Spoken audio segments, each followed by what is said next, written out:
Good afternoon. It's exactly 12. I want to put today's jobs report in perspective. And look, when we came to office, we knew we were facing a once-in-a-century pandemic and a once-in-a-generation economic crisis. And we knew this wouldn't be a sprint, it'd be a marathon. Quite frankly, we're moving more rapidly than I thought we would. This morning we learned that our economy created 266,000 jobs in April. It hadn't been adjusted again yet, but that's what it says, 266.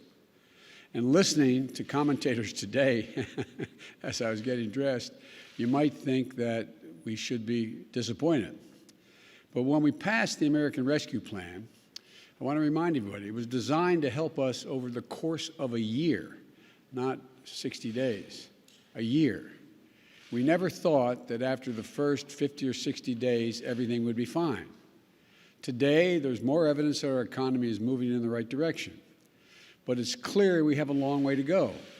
All told, our economy has added more than 1,500,000 new jobs since I took office. That's the most number of jobs created in the first 3 months of any presidency in our history. Just for perspective, in these 3 months before I got here, the economy added about 60,000 jobs a month, not 500,000. In the 3 months since I've been here, the economy has added 500,000 jobs per month. And this is progress. And it's a testament to our new strategy of growing this economy from the bottom up and the middle out. And it's a clear testament to why it's so needed. Some critics said that we didn't need the American Rescue Plan, that this economy would just heal itself. Today's report just underscores, in my view, how vital the actions we're taking are. Checks to people who are hurting, support for small businesses, for child care and school reopening, support to help families put food on the table. Our efforts are starting to work, but the climb is steep, and we still have a long way to go. Today's report also puts some truth to some loose talk that we've been hearing about the economy lately. First, that we should stop helping workers and families out for fear of overheating the economy. This report reinforces the real truth. For years, working people and middle-class people, the people who built this country, have been left out in the cold, struggling just to keep their heads above water. While those at the top have done very well, we're still digging out of an economic collapse that cost us 22 million jobs. Let me say that again. It cost us 22 million jobs. When we came in, we inherited a year of profound economic crisis and mismanagement on the virus. And we proposed, what we propose is going to work. We're going to get to 70%. But anyway, look, it's also going to take focus, commitment, and time to get the economy moving again, as we want it to move. We've got work to do, to state the obvious, we have work to do. But look, let's keep our eye on the ball. That's why the American Rescue Plan is so important. I said we built it as a year-long effort to rescue our country. It's already working. 8 weeks later, we passed. After it was passed, but parts of the bill are still getting underway. Here's one example. I know you all know this, but it's worth repeating. State and local governments have to balance their budgets. As a consequence of this pandemic, revenues are way down in cities and states. State and local governments had to lay off 1.6 million employees. That's an awful lot of firefighters, police officers, sanitation workers, essential workers. But later this month, we're going to be distributing the first tranche of the state and local assistance from the American Rescue Plan. We won't get all 1.6 million of those jobs back in 1 month, but you're going to start seeing those jobs and state and local workers coming back. Starting this month, we will also deliver assistance to tens of thousands, and as I notice every Republican in our home state talking about this as being a good idea, tens of thousands of restaurants and bars across the country. And by the way, the majority of the jobs that have come back have been in the entertainment and in those industries. And so, you know, we're going to help schools and children and child centers across the country as well accelerate reopening, and that's underway. So look, this is going to continue to improve. Today's report makes clear. Thank goodness we passed the American Rescue Plan. Help is here, and more help is on the way, and more help is needed. Second, today's report is a rebuttal to loose talk that Americans just don't want to work. I know some employers are having trouble filling jobs, but what this report shows is that there's a much bigger problem, notwithstanding the commentary you might have heard this morning. It is that our economy still has 8 million fewer jobs than when this pandemic started. The data shows that more workers are looking for jobs, and many can't find them. While jobs are coming back, there's still millions of people out there looking for work. And the idea that they don't want to work, most middle-class, working-class people that I know think the way my dad did.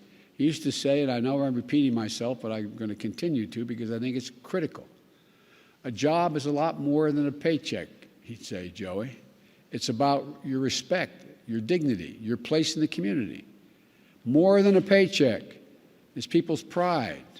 It's about being able to look your child in the eye and say, honey, it's going to be okay. I've never forgotten that. I've never forgotten those folks I grew up with. I think about them every day as president.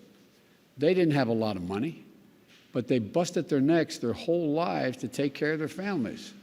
And all they ever wanted was a fair shot of making it. Last month, there were 266,000 more Americans with dignity that comes for the job. And there are millions of Americans out there who, through no fault of their own, have been knocked flat on their back this past year. The virus stole their jobs. And I'm determined to give them a fighting chance. That's why I've been so focused on vaccinating the nation and getting our economy running again. That's why we fought so hard to pass the American Rescue Plan. And again, the American Rescue Plan was for the whole year. It plays out over a year, and it's working. But we can't let up. This jobs report makes that clear. We've got too much work to do. And the American Rescue Plan is just that, a rescue plan. It's to get us back to where we were. But that's not nearly enough. We have to build back better. That's why we need the American Jobs Plan I proposed, to put us in a position where we can build back better, to reclaim our position as the leading and most innovative nation in the world and win the future, the 21st century. We need to rebuild the nation's roads and highways and bridges and ports and airports. We've got water systems all over the country that need repair. There are over 400,000 schools and daycare centers with lead pipes where the water goes through. 10 million homes. I saw a water project system yesterday in New Orleans that was over 80 years old. It's in need of major overhaul. And by the way, if they don't get it fixed, New Orleans itself is in real trouble. They need reliable, affordable, high-speed internet throughout this country. Our businesses need to compete worldwide. Our rural communities need to be able to compete and make their own judgments as to when to buy and sell. And our kids need to succeed in school. As my wife Jill says, any nation that out-educates us is going to out-compete us. We also need to up our game in our education system. 12 years of education in 2021 is not enough to compete in the 21st century. In my view, we need 16 years of public education guaranteed. In this country, from preschool for 3- and 4-year-olds at the early end to 2 years of community college after high school, we have some serious decisions to make and fundamental choices. And think about it. How much better off is the country if we have tens of thousands of graduating seniors from high school and beyond going to get 2 years of community college? Doesn't that increase our capacity significantly? This month's job numbers show we're on the right track.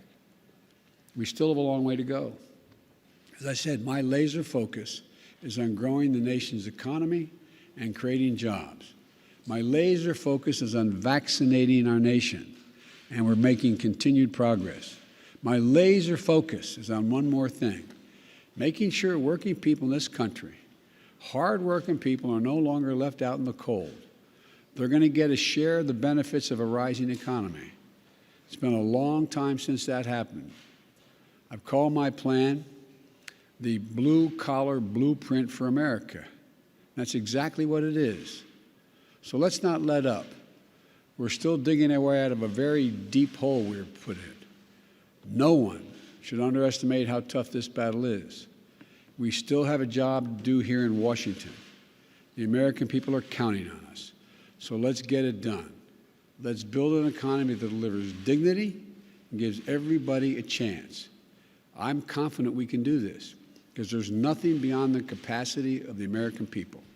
I want to thank you. God bless you, and may God protect our troops. Thank you very much. President, do you believe enhanced unemployment benefits had any effect on diminishing a return to work in some categories? No, nothing measurable. Thank you. And Mr. President, do you... On CDC mask mandates, you walked out to the podium with your mask on. Why do you choose to wear a mask so often when you're vaccinated and you're around other people who are Because vaccinated? I'm worried about you. No, it's a joke. It's a joke. Why am I wearing the mask? Because when we're inside, it's still good policy to wear the mask. That's why. When I'm outside, and the problem is, lots of times I walk away from this podium, you notice, I forget to put my mask back on because I'm used to not wearing it outside. Mr. President, are you at all concerned about Vladimir Putin amassing troops on the border of Ukraine? Do you see that as a message to you, and could it impact your desire to have a one-on-one meeting with him? Does not impact my desire to have the one-on-one meeting, and you notice he had more troops before. He's withdrawn troops. There's still troops amassed, but significantly less than he had a month ago. So, You expect that meeting? Sorry, Mr. President, do you believe that the Iranians are serious about negotiation in Vienna? yes, but how serious and what they're prepared to do is a different story, but we're still talking. Sir, you had a question. I had to cut you off. Do you have any update on whether you'll be able to meet Vladimir Putin in June? Is that going to happen? I'm confident we'll be able to do it. We don't have any a specific time or place. That's being worked on. Thank you Agreed, all sir. very much. Thank you.